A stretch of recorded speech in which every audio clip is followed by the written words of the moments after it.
Well, Faster My, good afternoon. Friday afternoon, yes, we've reached the end of the week together, and it's another lovely day. Me, starting on a positive. Mannin Line through until 1 o'clock. Alex in the chair. It's an open line.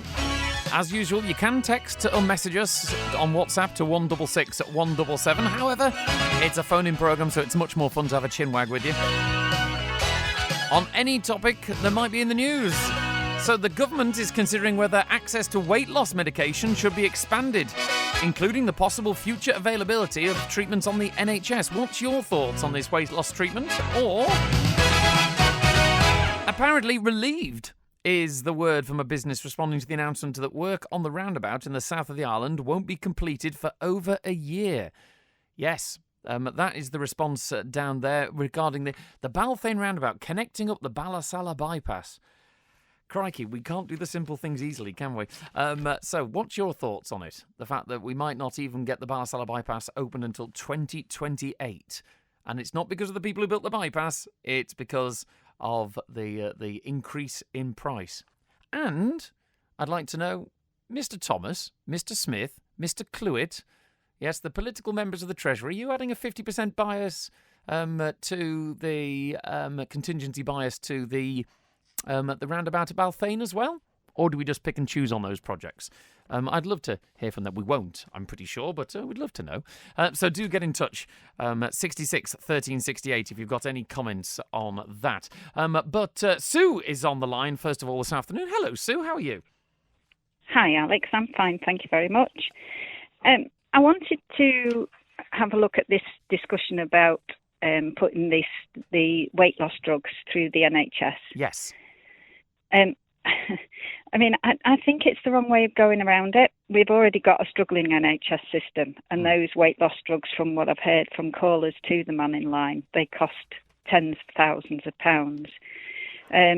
So I really think putting that extra burden on the NHS is not the correct thing to do.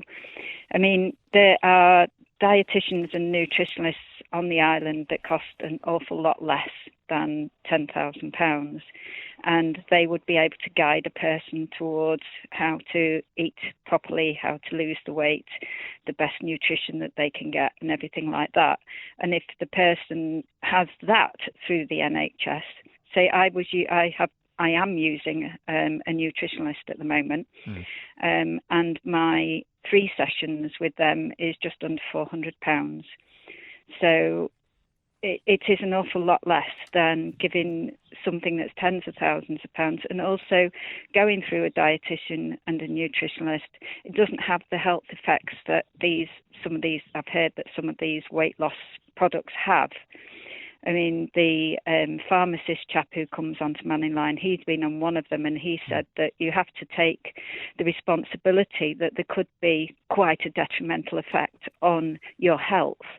It can have quite devastating effects on some of your internal organs. So it's one of those balancing things, but I just think that there are better ways of doing this. The NHS, as far as I'm concerned, as far as I see it, is a life-saving thing. And yes, to some people who are morbidly obese, having a weight loss injection would possibly save their lives. But I wouldn't want to see it as a carte blanche invitation for people to eat whatever they want to eat, go to the doctor, say, oh, I'm obese, can I have the injection, please? I know it won't be as simple as that, and it's as straightforward as that. I mean, in fairness, Sue, I should pick you up on the points there that you can't and you wouldn't be able to just walk in and say I'm morbidly obese. That you have to meet a certain criteria of being overweight and obese.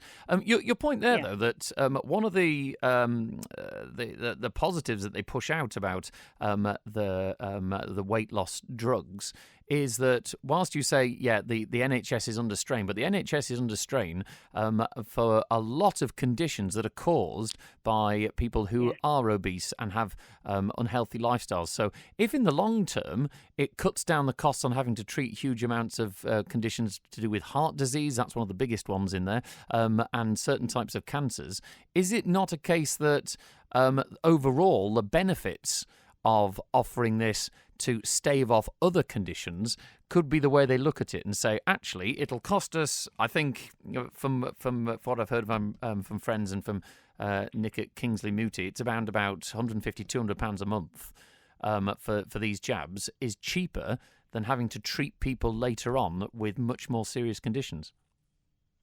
Yeah, but then aren't you robbing Peter to pay Paul? So you're looking at putting an awful lot of money into long-term health. It might be £250 a month, but I think your chap from Kingsley Moody has been on it for about a year and a half. So when you start adding up those things, again, the emphasis on our national health system. Our national health system is there to save lives, yes, but not for constantly just rectifying people's lifestyles. And well, I mean, in theory, Sue, that's your opinion, because really there's lots of stuff under the NHS that if it's just to save lives, we'd only have an A&E department, really. In terms of maintaining people's lifestyles, conditions, there's lots that's covered by the NHS. And this is obviously a wider topic in terms of, my late father was on heart disease medicine for 30 years before his heart finally gave out. And that would have been far more expensive than weight loss drugs in earlier life, and there are many other people in the same sort of fashion. So there, I would imagine that what they will weigh up, and I'm not putting words in their mouth, but the government will weigh up whether if we spend I don't know, £1 million a year, I'm just picking any old figure, £1 million a year on weight loss drugs, and in 5 years, that's predicted that we will have, £10 million worth of savings not having to cover this. Surely, well, you say Peter to rob Paul, that's true, but do you think if it works out in that balance, it would be worth putting it on the NHS? No, in some cases, yes. In some cases, maybe. But with reference to your father being on heart tablets and heart medication, then that is what I consider in my world a life-saving condition, a life-saving medication. But I think my point of this call is to say that there are other ways, cheaper ways, better ways of doing this. And I think that dreaded word of education, of teaching people from the start, instead of allowing our population, which is growing in size because they're eating processed foods and ready-made foods and things all the time that are high in preservatives and high in fat, then to get a better message over to people about how to eat properly and to maintain a healthy weight, a healthy lifestyle, a healthy living on their dinner plate would be better, in my view. Yes, why do you think that people don't listen, though, Sue? Because the healthy eating message has been around since I was a kid, and I'm blatantly getting far too old now. But that what you're proposing is true, and people should have a healthy, balanced diet, do more exercise. None of these messages are new, yet it's obviously not working. We have, especially in the Western world, more obesity than ever, and these jabs seem to be working. They've worked for a lot of people, and they are solving, to a degree, an obesity crisis. Why? How do we get it to work? Because obviously, the idea of this balanced diet, and you're doing it, as you say, the correct way. You're going through a nutritionist. But the general population as a whole don't seem to be taking on board the 5 pieces of fruit and veg a day, etc., and their healthy living. Yeah, I mean, the 5 pieces of fruit and veg a day depends on what your digestive system is like, whether that is good or bad for you. And that's why people need to go and see nutritionists and dietitians, because as a ballpark figure, 5 pieces of fruit and veg a day isn't always the best thing. But I don't know what to say, really, to get my view over as well as I could. But I just think these weight loss jabs, it's been documented that once people stop using them, once they've lost the weight, then the weight goes back on because they're not having the jabs. So it's one of those snowball effects, isn't it? That you take it, you lose the weight, you stop taking it, you gain the weight, you take it to lose the weight, etc., etc. So it's an ongoing cost. It is an ongoing cost, and I just think people need there is far too much processed food out there. There is far too much ready sort of yum yum food that people enjoy. I mean, I work in a supermarket. I know I see it all the time. I put the stuff on the shelves and I see all of these burgers and the sausages and the cream cakes and the yummy stuff that people will go to because that's what their bodies enjoy eating. So it's got to really start from the very beginning and help people to understand that if they keep eating all this rubbish, it is going to have a detrimental effect. And then it's down to them.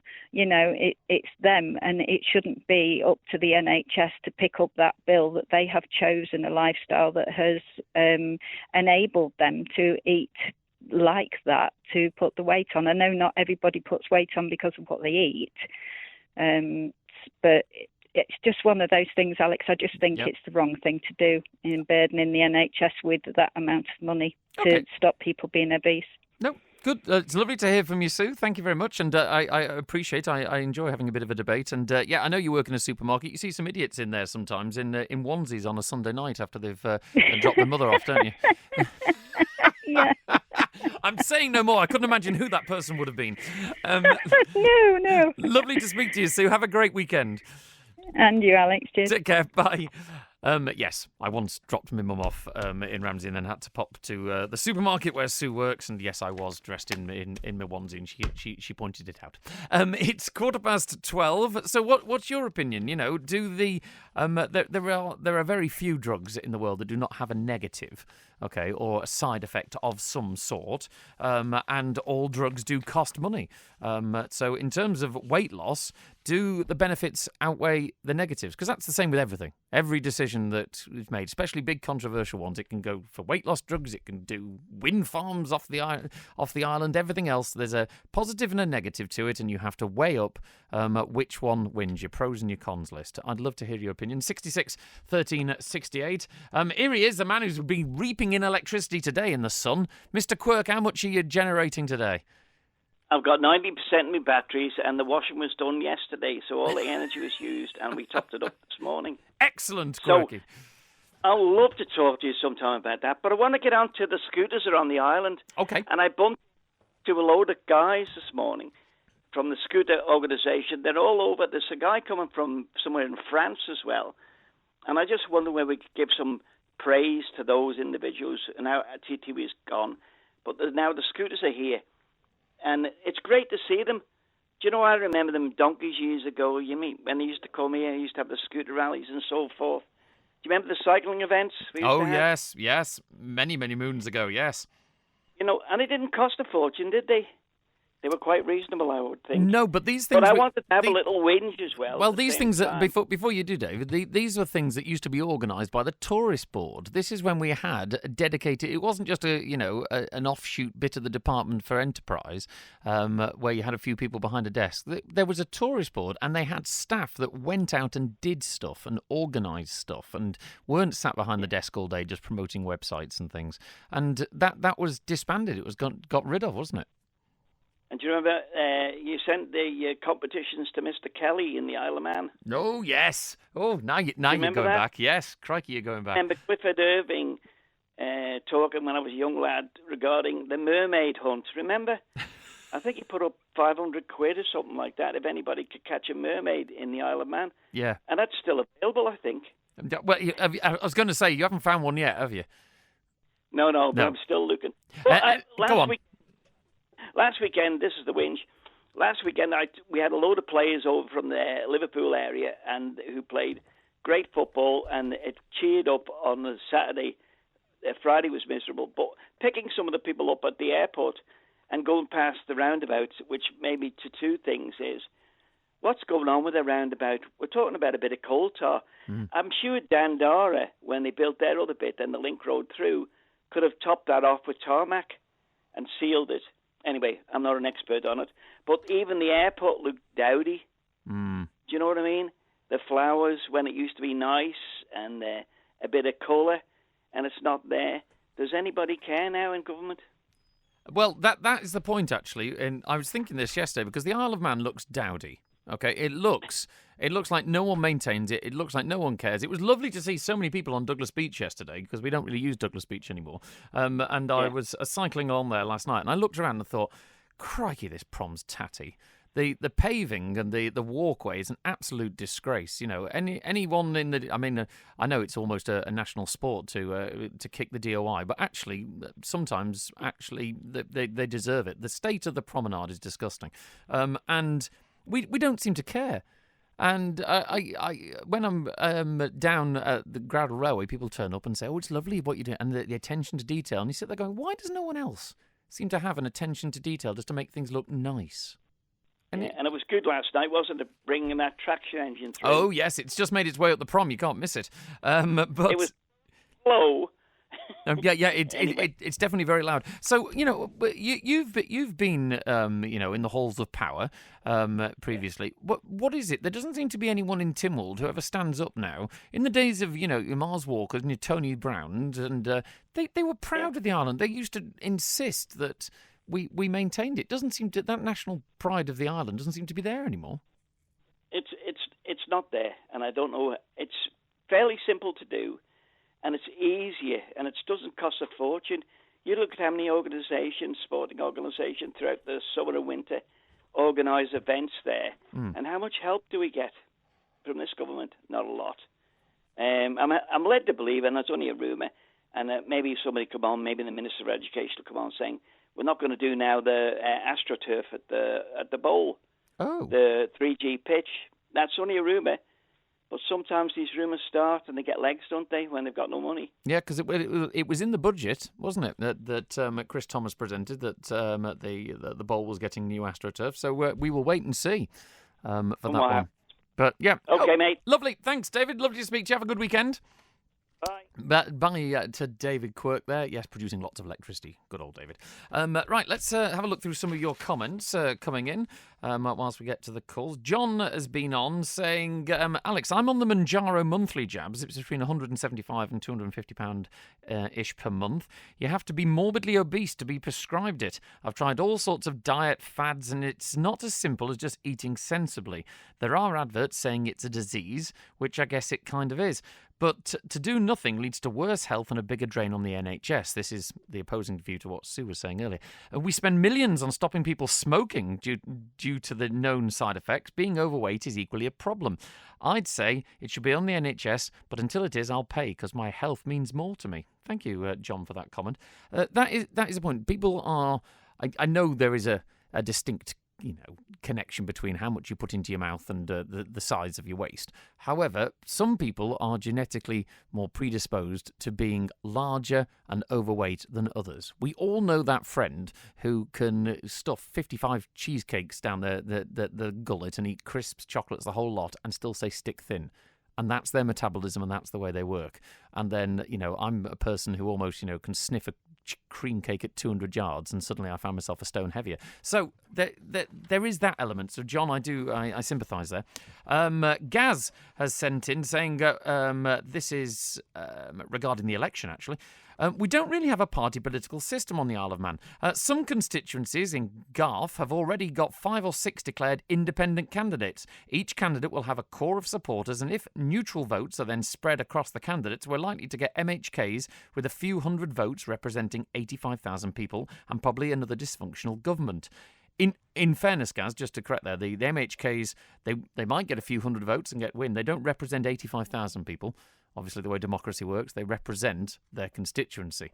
But I get your point. It's the fact that you can get a small collective of 24 people in the House of Keys that the minority of the population has voted for.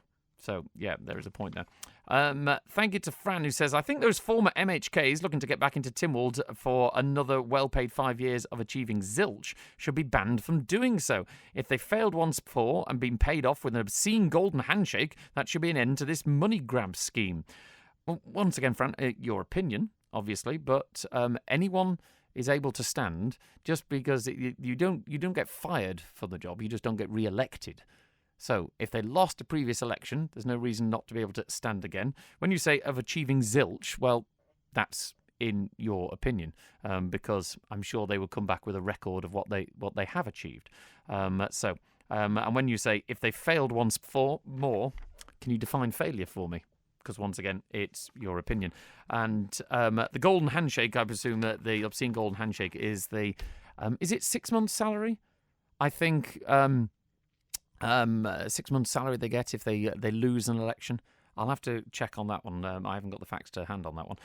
Thank you very much to Texter 696 who says, weight loss. The question is, would the government or Manx Care pay for extra food for skinny people? That's an interesting way of putting it. I mean, let's be honest. We do pay benefits for people who can't afford a certain level of being able to feed, clothe, and home themselves. So I see where you're going with that. Tom on text saying, surely a concrete cap to seal the tarmac and a tin of white paint would suffice when it comes to the roundabout at Balathane. Well, you'd think so, wouldn't you? In fairness, I would love to know the answer, and if anyone can tell us, that Dandara had to build the roundabout at the top end of the Ballasalla bypass. Did they have any coal tar problems there, or did they just deal with them? And this is just civil servants being over-bureaucratic, over-regulated as usual, and making a big deal out of nothing just because they like to be in charge of things. Well, I'd like to know. Right, let's get straight to the phones. And Andrew is on the line. Hello, Andrew. Good afternoon. How are you? Hi, Alex. Good day to you. Does anyone care? I think I heard you say earlier. Yep, pretty much. And obviously, and I know he's not too well, maybe just at the moment, but Mr. Tim Crookall, DOI Minister, does he care about the footpath and pavement between the west and east gates to Cooley Reserve at St John's? The whole curbing has just failed. In some places, there's no curbing. The footpath is sliding into the road. The vegetation is overgrowing onto the footpath, and this has been logged, Alex. So it is on the register of items with the DOI report line, and I've now called them 3 times, I think it is, in the last 6 months. Nothing has happened.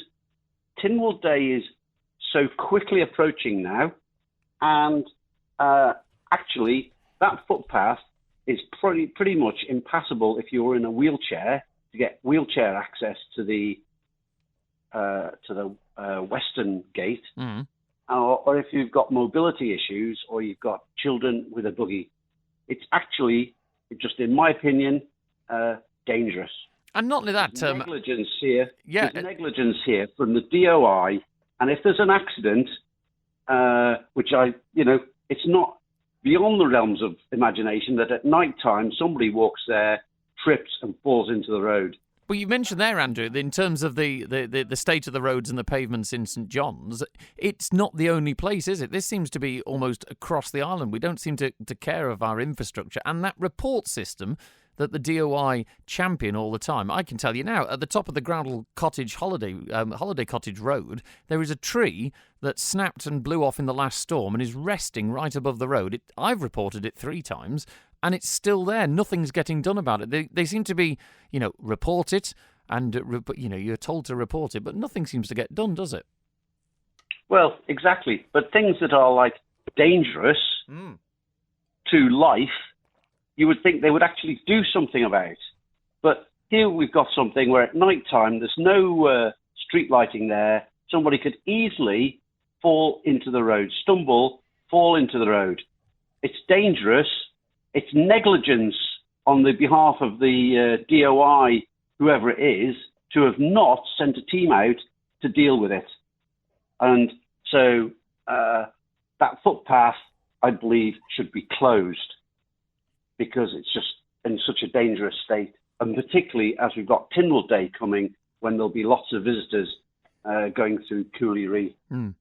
Good point. Thank you, Andrew. Thanks for your call, for bringing... Sorry, and they also can't be bothered, as you will have also noticed, to have a flatbed lorry with a large tank on it and go and spray weed killer along the curbstones anywhere. There's weeds everywhere along the curbstones and footpaths. Why do you think they don't care anymore, Andrew? Because it didn't used to be like this. Is it a case of that... As you said, they're all sat behind the desk. They're all sat behind the desks, not doing anything, just filling out whatever bits of stuff they want to do to make it look as though they've got an empire. And the same as I mentioned the other day about the chemists having to sign up to a contract and everything, and how much is it going to cost, and who's going to man it, and it's just another bit of power grab, an empire building by somebody. Well, in terms of the DOI, the Chief Minister, Alfred Cannon, promised us that was going to get broken up. It was too big a department, and nothing seems to have happened. Why do you think that is? Is it too big and powerful to actually... Because it gets criticised. We never get much of a defence as to why things aren't happening. We just get told there's not enough money. And you sit there and go, well, do things that are important. You know, if from your... Well, exactly. I mean, how about, sorry to interject, how about this roundabout at Balfame and the horse tram tracks? Curiously, or maybe coincidentally, they both sound about the same sort of price. And they both seem to be probably on the same timeline. So in my little conspiracy theory mind, what's going to happen is the DOI will bring both schemes to Tynwald at the same time, and it's going to cost X amount for all of these, but we don't have this money. Can you choose one or the other? Well, we will wait and see, Andrew, as to whether that plays out. Yeah. Anyway, thanks very much for your call. Alrighty. Great to chat to you. Cheers. Bye. Now, Andrew asked a very good question there, and Minister Tim Crookall. I know the Minister is quite media shy, but actually, do you care? There's a phone line available, 66 13 68. Tell us, okay? You're accountable to the people. You're paid by the people. We'd like to know, why is it that the island looks so tatty? Why can't you weed things? Why is a footpath alongside Tynwald Hill ahead of our National Day, where we should be proud of our island, and the footpaths are crumbling? Okay, we'd love to know. Thank you very much to former DOI Minister Michelle Haywood. Dropped me a line saying, Alex, coal tar was put under the roads during the early part of the 20th century. It will only be found under older roads. Dandara built their part of the road across a field, so definitely no coal tar there. Just to interject there, Michelle, my point was the roundabout at the top of that road, not the new road. The roundabout they built at the top of the road required an old road to be dug up. Where did the coal tar from there go? Because they managed it, because that was part of the upper section. So what happened to the coal tar on the old road when they installed that new roundabout that had to be dug up? That's the question. But she continues, DOI has the difficult task of dealing with the coal tar under the existing roundabout, although some work has been done to stop the flooding issue. A better fix is needed, so the old roundabout has to be dug up. The coal tar waste will have to be carefully handled and properly dealt with so that the risk posed by coal tar, a known cancer-causing material, aren't imposed on workers and the public. Well, yeah, and the argument from us is that if this was private, if this was a commercial operation, you'd have found a solution by now. Just saying. Okay, so that's the point. Why is it taking so long? Get people from behind desks, maybe get them into doing some work. That was Andrew's message before. I'd love to know your comments on it. Do you think we're being unfair and challenging there or not? 66 13 68. Right, we're going to have a quick chat with Elizabeth just after this.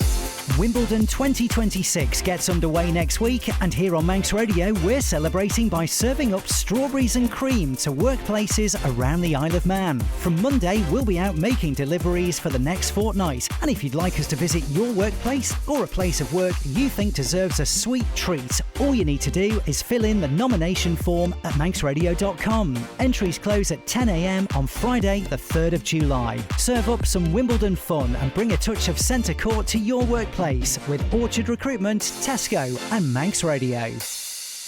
Visit Ramsey Art Gallery for a fabulous range of top brand watches and stunning gold and silver jewellery, gifts for all occasions, and of course our gallery of prints and original artworks. Find all this and more at Ramsey Art Gallery Jewellers and Engravers opposite the RNLI shop. So, June, you finally took my advice and went for Spectrum windows for your home improvements. Well, with their quality and price, I couldn't refuse. Along with great service from planning to completion, you get all the latest innovations in roofing and glazing. Oh, June, don't tell the missus that yours are better than ours. Oh, don't worry, Jeffrey. Yours still look as good as new. They're still A-rated and are guaranteed for 10 years. Visit Spectrum Windows, the showroom, Derby Road, Ramsey, or call 817777. North Quay Live presents the Jazz and Blues Festival on Saturday 27th of June from noon on the quayside in Douglas, raising money for the hospice and RNLI. It's free entry with live music, face painting and other family-friendly activities. North Quay Live, Saturday 27th of June. Manx Radio. Manx Radio's Mannin Line through till 1 o'clock, and Elizabeth is on the line. Good afternoon, Elizabeth. Good afternoon to you too. I've just been looking at the street map of Douglas to try and find out exactly where this street is that I'm talking about. But some years ago, there was a hole in the ground, and it's not far from Spring Gardens. There was, across the road from Spring Gardens, there used to be a Boy Scouts hut, which the building is still there. Yeah. Yeah. And there is a pole going down just by the road, and it tells you how long you've got to park, blah, blah, blah. But there was a hole there by the pole, and water coming up out of it in great amounts. And it turned out that it is spring water. Oh, right. Yeah, but the fact is, I rang the water board years ago, and I said to them, look, can't you put a standpipe or something so people can have fresh spring water instead of buying bottled water, which means plastic everywhere, you know. And this water was pure, really pure, because I went up, took a bucket, took a jug, and put some, and looked at it through a glass jug, and it was as clear as crystal. Beautiful cold. And what they did was they came, instead of putting a standpipe there or something so people could use the water, they just lobbed a load of cement on top of it, and now the water is coming through again, and it's just running down the road. Well, you'd think with this heat we're having, it's going to dry up the reservoirs, you're going to need water, and people's going to turn to buying bottled water. Well, why should they have it when they've got fresh water just up there, a few streets away from where I live? I see your point, Elizabeth. I'd imagine, obviously, and we don't encourage people just to go and drinking water that comes out of streams, because if it was natural spring water that you're not sure if there's any toxins in it, if it's managed to mix with anything underground. So it probably would have to go through some filtration or testing process. But if there is a natural spring somewhere, you'd surely want to harness it, wouldn't you?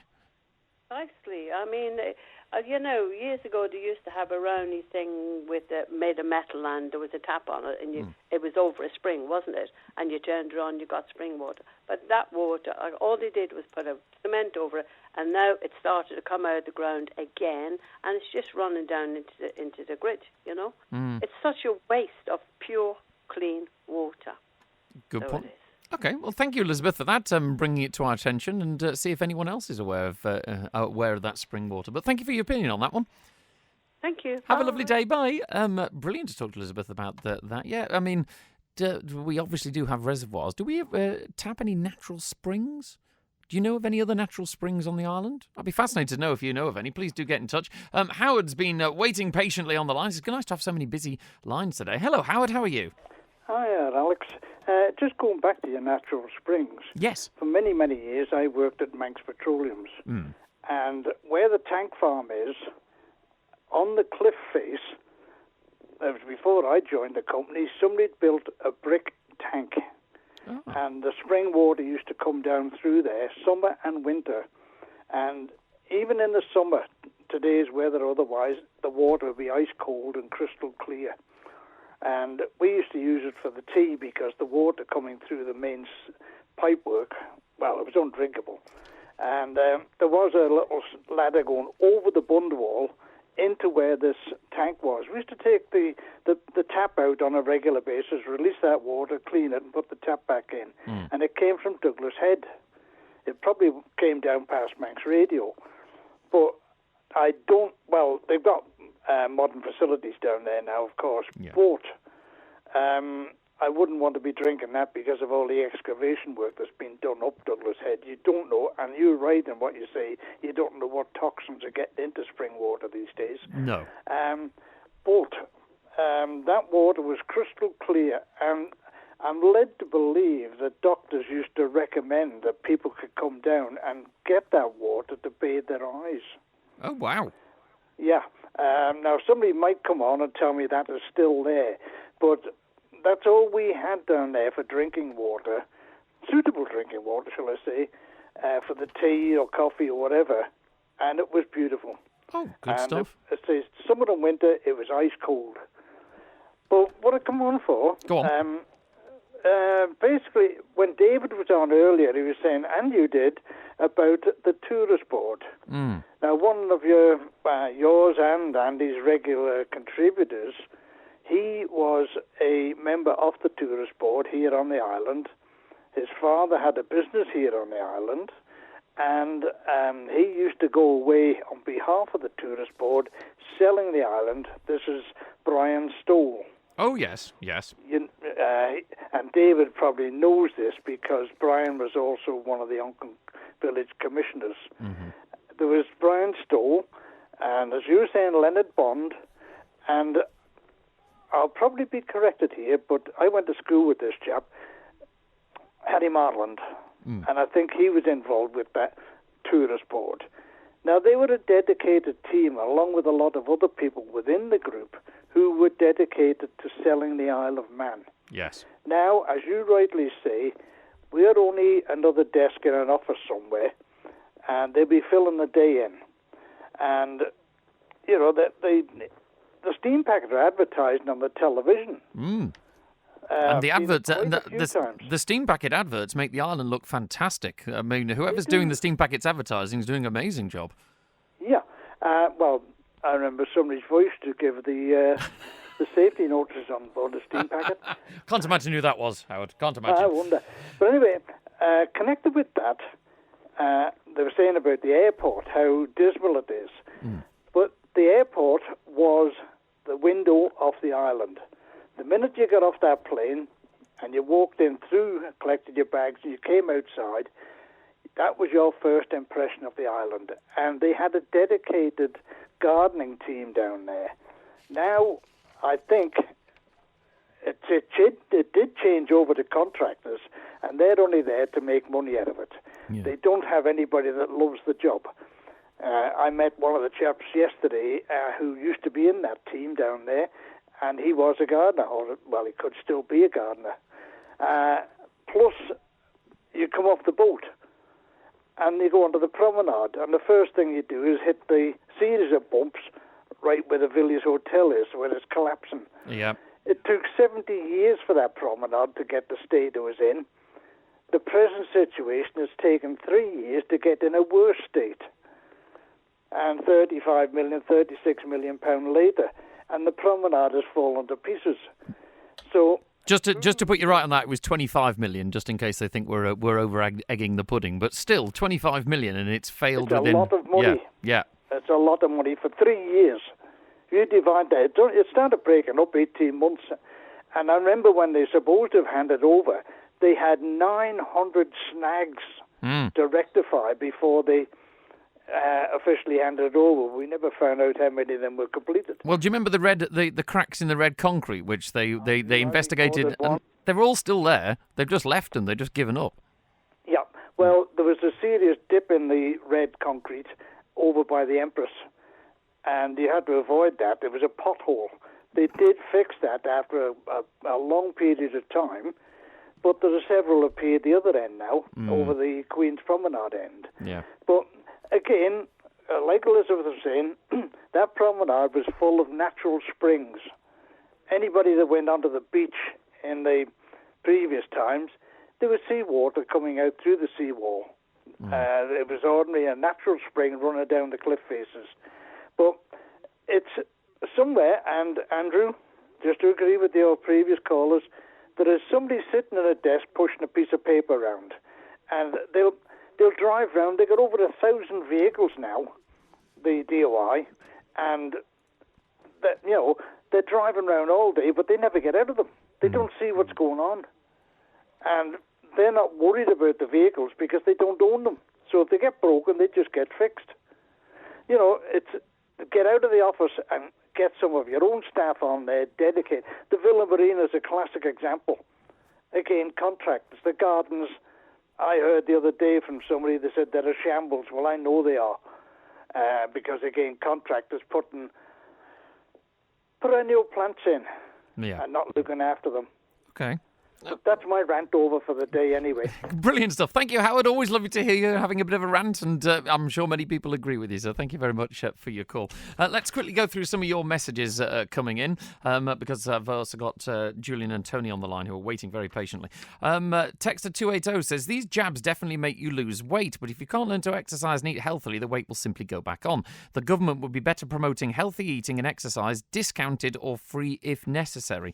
That's true, but the government do. Public health have been promoting this for decades, yet it's not working.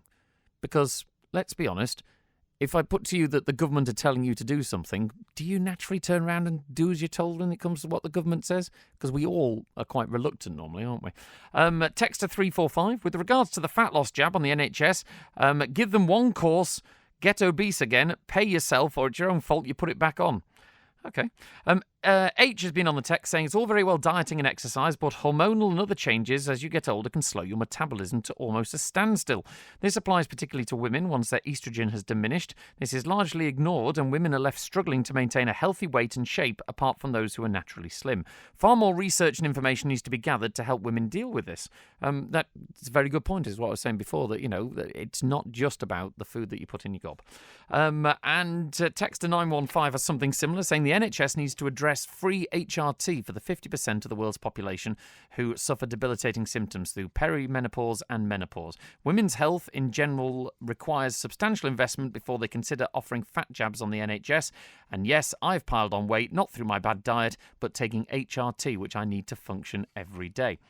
Thank you to Texter 004, who says, I watched a guy on Facebook start in a gym. He must have been 26 stone. He filmed his progress of doing weights, running, eating healthy for a year and lost half his weight. I don't know if he had weight loss tablets or injections, but if an overweight person is going to sit in a chair and just take a tablet or an injection and not do anything else, that is a major problem. Yes, there will be overweight people with disabilities, and I think there are ones that are in need of help. If an overweight person needs help, they also need to help themselves as well, and if they're capable, they should be made to join an exercise class to qualify for any tablets or injections. That's Texter 004, who blatantly doesn't struggle with their weight. Texter 017, obesity is caused by too many sugary drinks. The 3-litre bottles of Coke they put in their trolleys. In the 70s, very few people were fat because sugary cordial was a treat on Sunday, not a daily drink. Try water. Yeah, water is nature's soft drink. Right, we're going to get to Tony and Julian just after this. Ambitions Recruitment Consultants, covering all business sectors in the Isle of Man. Register online or email your CV to info@ambitions.co.im or ring 614 841. Ambitions, for all your recruitment needs, however big or small. The exclusive Karcher store is open with thousands of products, accessories and parts in stock. For Karcher sales and service, Hersham Electrical, Shipyard Industrial Estate, Ramsey. Welcome to the Miller Chaps of Ramsey Summer Sale, where you'll find fabulous reductions throughout the store, from beds and flooring to sofas, cane furniture and accessories, rugs, pictures, mirrors and even wallpapers. Plus, the friendly Miller Chaps team are here as always with a warm welcome and expert help and advice when needed. Don't miss the Miller Chaps of Ramsey Summer Sale, now on. Creating a home where you'll love to be.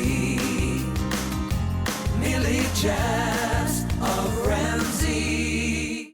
Lloyd Cole is taking to the road with a run of solo shows, and he's coming to the Gaiety Theatre on the 28th of July for one night only. In these special performances, Lloyd Cole goes solo, electric reworking material from across his acclaimed career. From the classic Rattlesnakes era with The Commotions, right through to 2023's On Pain, and everything in between. A rare chance to hear these songs in a new light, delivered with his signature songwriting and live presence. Lloyd Cole live at the Gaiety Theatre on the 28th of July. Tickets are available now at villagaiety.com or by calling 600 555.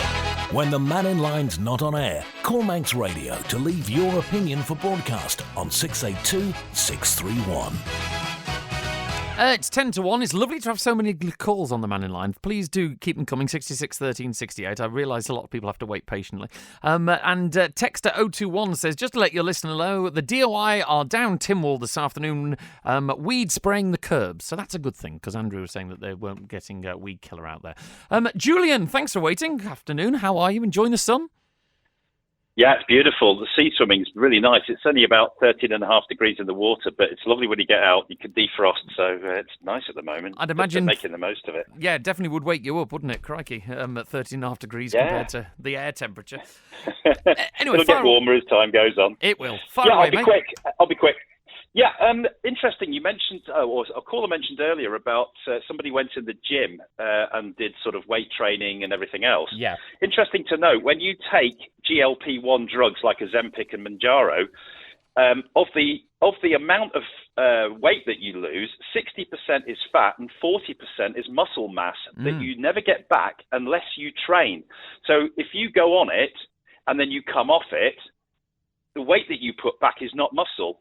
You'll increase the proportion of your fat content across your body. So in actual fact, if you don't want that to happen, you're going to have to do weight training, even if you do take the GLP-1. I think this is something that Nick in Kingsley Muty last time he was on, I remember listening, I was manning the phones on the time, and I think he does point out that, yeah, whilst you lose weight, you've got to watch your protein levels, you've got to make sure that you keep your liquid levels up, but you're right, it wastes away muscle unless you do the work to make sure that it combats that. Yeah, and you put the weight back on 4 times quicker because, of course, fat will accumulate faster than muscle does. So that's why you've got that, if you just came off it, you'll, boom, Yeah. As far as the costs are concerned, if you look at the costings, Ozempic average is about £2,288 a person per year. Mounjaro is up at $4,000. If you take the discount that the government would likely get in large amounts if we do this, you're probably looking at 6 to 12 million a year burden on the taxpayer to pay for people's weight loss jabs. So somewhere between 6 and 12 million, depending on how many people, 1,200, 2,000, 2,500, however many people out of our population decide to go for it. Just out of curiosity, Julian, where do you get the figures from? Because the Mounjaro one, we heard from someone before, and they pay £200 a month. So that only works out at $2,500, and that's private. So why would it be up and around the 4,000? It depends on the dose. Because of the dosage. Right, okay. Because so there's higher tiers of however many milligrams that you inject yourself with. The pens come in different sizes, more expensive. Yeah. So if you've got somebody that really needs it, you're going to have a larger dose to do it. And not forgetting, there was the case of Julian Bazin, a scientist in 2023, who the title of the paper is "The use of GLP-1 receptor agonists is associated with an increased risk of thyroid cancer," where he said 58% increased chance of thyroid cancer, 78% increased chance of medullary thyroid cancer over 1 to 3 year treatment. And interestingly, the safety inserts for Ozempic and Mounjaro both say the same thing. It is unknown whether Ozempic causes thyroid C-cell tumours, medullary thyroid carcinomas in humans, as the human relevance of semaglutide and tirzepatide induced rodent thyroid C-cell tumours has not been determined. So they haven't actually tested this to see if you've got problems. But the ones that are known are things like vitamin deficiency, including vitamin D, resulting in bone loss, burst colons because of the slower digestion, pancreatitis. And you mentioned before about water. Dehydration can cause kidney injury, gallstone formation, gallbladder inflammation, hair thinning, and of course, you've got this permanent muscle loss unless you do plenty of resistance training. So what you're highlighting there, Julian, just to pick you up on those, is the fact that there are side effects. When it comes to, because I saw your Facebook post regarding the Mounjaro and the thyroid tumour warning, is the fact that there have been large-scale human studies, clinical trials. They've not demonstrated a clear increase in thyroid cancer risk because humans have far fewer GLP-1 receptors in their thyroid C cells than longtails do. I'm not saying the R word on air. So actually, there is currently, research is ongoing, and it's always ongoing, but there's no convincing evidence of increased risk for thyroid cancer, breast cancer, colon cancer, lung cancer, or prostate cancer from these. So there is a cautious warning, as there is on a number of medications. You know, if you look at the warnings on paracetamol, crikey, you'd never dare take the stuff. Well, except the evidence from the Julian Bazan study in 2023. Well, that is one study that hasn't been peer reviewed, you see. Whereas actually, the studies that are going on saying that both medicines, they do carry a warning for the possibility of thyroid carcinoma, and they're not recommended for people who have a history of it. However, the large-scale human studies and clinical trials, because Mounjaro has been a diabetes jab for the last 40 years. It's been used since the 70s. So it's not as if this is a new drug. And in terms of the concerns, the concern really, the number one concern with GLP-1 drugs is pancreatitis, which can, of course, lead to pancreatic cancer. So that's one area. And as you say, it's how people deal with it in terms of you will get kidney stones, whether you're on the drugs or not, if you don't keep your water levels up. So I suppose it's but once again, the pros and the cons, isn't it? If your health is going to be a whole lot worse because of your obesity, is this the lesser of two evils? Yeah, I mean, you raise a very good point, actually. People with diabetes, these GLP-1s change the amount of calcitonin production, which is different in people with diabetes. So it was a very specific drug. If you start giving it to people where their calcitonin levels are normal, this is where you've got this problem. So and there's an awful lot of money. It's the biggest earner for the pharmacy companies now. So there's a lot to think about with this, but yeah, there you go. Thanks very much, Julian. Lovely to chat to you. And I'm sorry, Tony, I didn't get to you about net zero, but please do follow that up with Andy, who will be back on Monday's show. Do you know what? It's been a lovely, busy hour. Great to chat to so many people on the phones. Andy Wins will be back with Mannin Line on Monday. Stick around. Up next, Beth Espy with 1 to 3. Mark Burrows with Feel Good Friday from at 3 o'clock this afternoon. Christy DeHaven along with the Home Run from 5 o'clock. Thank you very much to my producer today, Michelle Kane. I've been Alex Brindley. Have a wonderful weekend. Enjoy the weather. Stay safe. Drink loads of water and all that. And I'll speak to you when am I back? I've no idea. Monday afternoon, probably at 3 o'clock. Take care. Ta-da.